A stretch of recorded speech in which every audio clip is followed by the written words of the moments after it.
Nggak pernah Nabi menyeru bersabarlah saja lalu tidak berjuang. Tidak.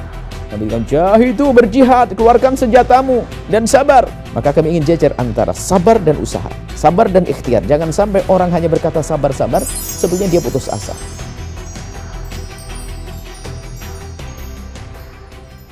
Bismillahirrahmanirrahim.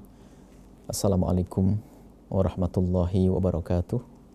Alhamdulillah wassalatu wassalamu ala rasulillah habibina sayyidina Muhammad bin Abdullah wa ala alihi wa ashabihi wa mawalah, amma ba'd. Para perindu ridha Allah, para pecinta baginda Nabi Muhammad sallallahu alaihi wasallam yang sangat kami cintai, nuhibbukum fillahi. Kami mencintai Anda karena Allah, dan semoga Allah menjauhkan kita dari saling benci, saling dengki, dan dari saling berprasangka buruk. Dan semoga Allah menjaga jalinan kita, hubungan baik kita di dunia hingga kelak di surga. Baik, pada kesempatan ini kami akan menyampaikan tentang perlunya kita sabar di saat kita mendapatkan satu ujian. Akan tapi makna sabar harus dijelaskan. Sabar yang sah, sabar yang dibenarkan adalah sabar yang dibarengi dengan usaha. Semoga Anda semua diberi kesehatan, kita sehat. Misalnya, ada orang diberi oleh Allah rasa sakit. Dia akan bersabar. Akan tetapi, di dalam sabarnya, dia tidak pernah berusaha untuk mencari obat. Maka dia melanggar. Dia tidak mengambil ikhtiar. Sunnatullah untuk berikhtiar. Seperti orang lapar, dia tidak mau makan, pengennya langsung kenyang.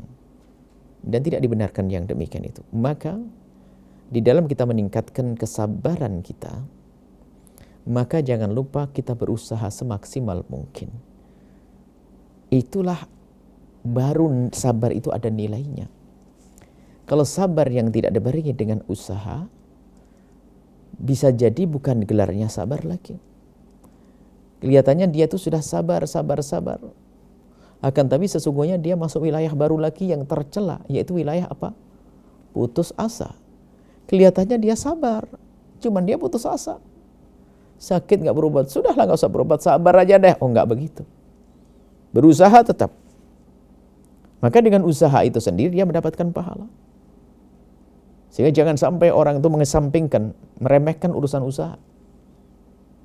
Dan harus usaha itu dibarengi dengan ketabahan, kesabaran di saat diuji oleh Allah Subhanahu wa taala. Dan kalau orang benar, dan kemudian usaha seseorang tidak bertentangan dengan kesabaran, bahkan dengan ketawakalan yang sering disebut oleh sebut tentang ketawakalan. Sabar di saat diuji, menerima bahasa ini dari Allah Subhanahu wa taala. Apakah diuji sakit, atau diuji dengan kekurangan harta, atau diuji dengan kekurangan sanak kerabat dan keluarga. Diuji itu semuanya. Maka bersabar dan mengatakan inna lillahi wa inna ilaihi raji'un. Wala nabluwannakum bisyai'in minal khaufi wal ju'i wa naqsi minal amwali was thamarat. Minal khaufi wal ju', rasa takut, lapar, berkurangnya harta. Tapi semuanya ahlillahi ilallah mengucapkan inna lillahi wa inna ilaihi raji'un.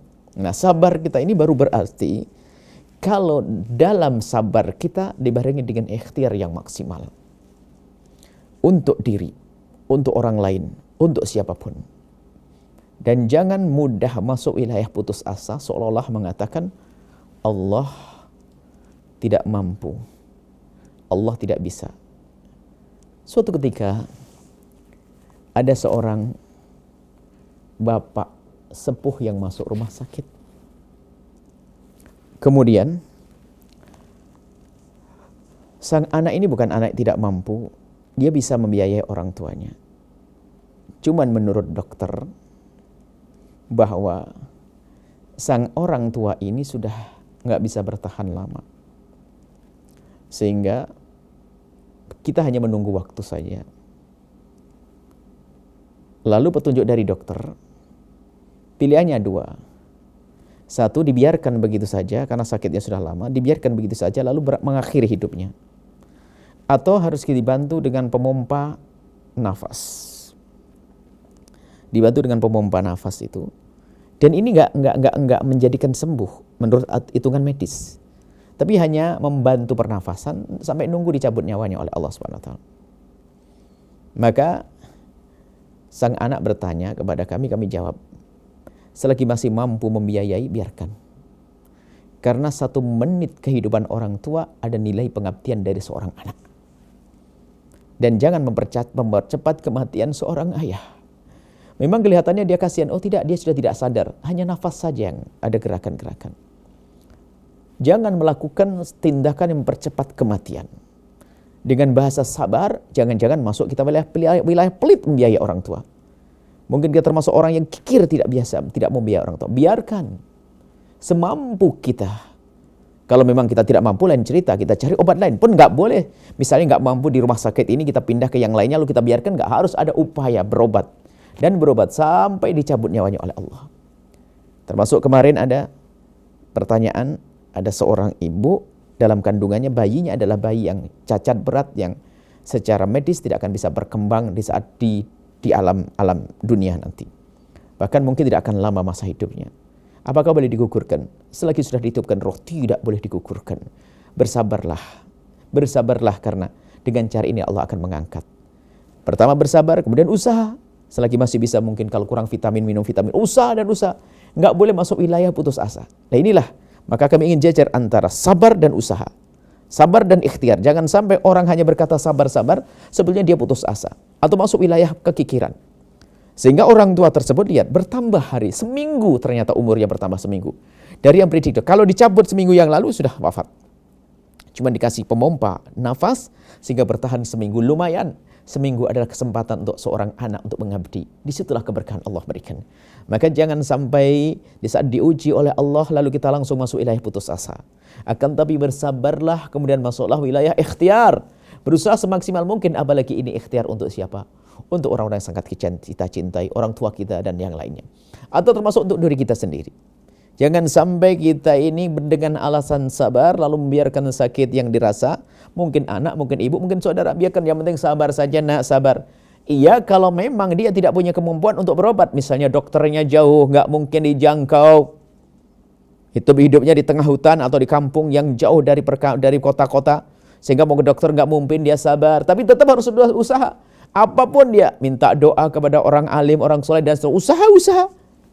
Nggak boleh hanya berkata sabar dan diam, itu masuk wilayah bunuh diri bisa jadi. Putus asa dan jelek semuanya. Usaha. Ujian apapun, bersabarlah, tapi harus berusaha. Dan tanda ketulusan dalam bersabar, adanya usaha. Tapi usaha saja tanpa dengan kesabaran, itu juga salah. Usaha tanpa diberi kesabaran, maka dalam perjalanan untuk mencari solusi tadi akan dibarengi dengan rasa marah kepada Allah. Jadi sabar harus kita tata di hati kita. Diuji Allah sabar, tapi tetap usaha. Jangan sampai tidak dilakukan dua-duanya. Usaha saja tanpa sabar, dia akan ngedumel terus. Sabar saja tanpa usaha, masuk wilayah baru namanya putus asa. Inilah pentingnya bagaimana kita ini menata hati ya dengan kesabaran-kesabaran. Apalagi jika ini urusannya dengan orang-orang yang sangat kita cintai. Anak-anak kita, saudara kita, orang tua kita. Atau bahkan urusan dengan diri kita sendiri. Jangan berhujjah dengan alasan sabar. Kemudian kita menyerah begitu saja. Bahkan dalam keadaan berperang, lihat. Nggak pernah Nabi menyeru bersabarlah saja lalu tidak berjuang. Tidak. Nabi katakan jahidu, berjihad, keluarkan senjatamu dan sabar. Sabar lalu dibarengi dengan usaha. Semoga Allah menjauhkan kita dari malapetaka. Semoga Allah menjauhkan kita dari musibah-musibah. Dan semoga Allah mengangkat kita dengan karunia-karunia-Nya tanpa harus diuji. Ujian adalah berat. Semoga Allah mengampuni semuanya. Yang sakit diberi kesehatan. Yang sehat semakin sehat. Dan semoga Allah Subhanahu Wa Taala mengampuni orang tua kita, guru-guru kita, dan kita semuanya.